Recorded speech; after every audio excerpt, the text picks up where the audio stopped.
Google have decided to make two major changes to the search results page, and these changes are really going to affect how customers see your business when they go to Google. The interesting thing about these changes is that one of them affects the ads and the other one affects organic listings, but both of them are intertwined with each other and have a similar overlap as to what Google are trying to achieve. So what are they up to? Let's find out.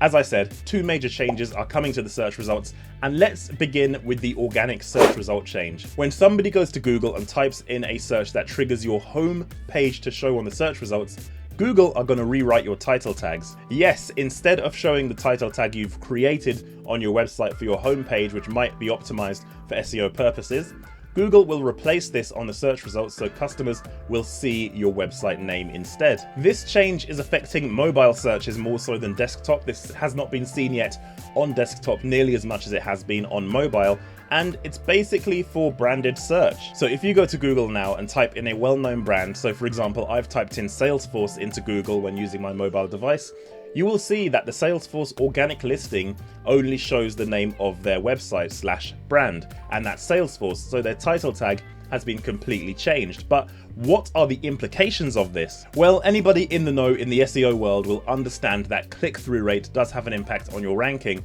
but if somebody's typing in your business name, generally speaking, people are going to be looking for your website anyway. So I think this change won't have as big a negative impact as some people are saying, because you're still going to get the lion's share of the clicks. But I think ultimately the reason Google have done this is because they want to provide transparency to users looking for a specific brand. In a statement, Google says, "Today, search is introducing site names on mobile search results to make it easier to identify the website that's associated with each result." So I think the big question here to ask is, how does Google know your website name? I think with some people with their domain name and with well-known brands, it could be quite easy for Google to understand the name of a website. But what if your brand is more niche? And what if your website domain doesn't really contain your brand name? Well, luckily Google have said that some existing structured data that you could add to your website will now be used to help index based on your brand name for your business. The structured data you can see on screen here will basically allow Google to identify the name of your website because you're defining it within this structured data.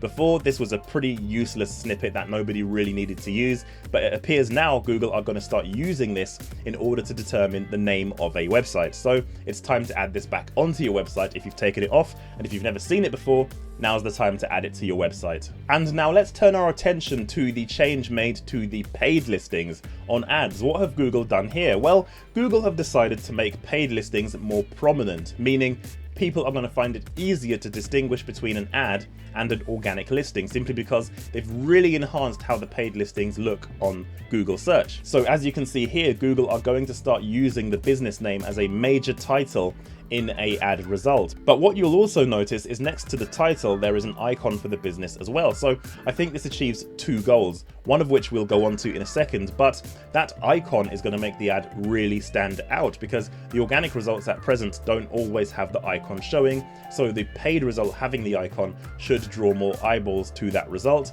and Google can hide under the guise of being more open and honest about their advertising at the same time. So it's kind of a win-win for them. There are some criteria you have to meet in order to be able to use the label of your business and the logo as well. The account has to be open more than 90 days. It has to have a good history of compliance with policies. The account has active text ads and has to have been accruing spend on search campaigns for the last 28 days. The account needs to be in an eligible vertical or sub-vertical, so sensitive verticals will be excluded from this policy, and the account has completed Google's advertiser verification program as well.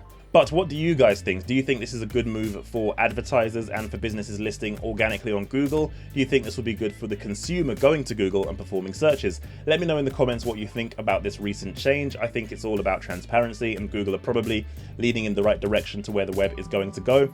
Like this video if you like it. Don't forget to subscribe. Check out the other content across the channel, and I'll see you guys on the next one.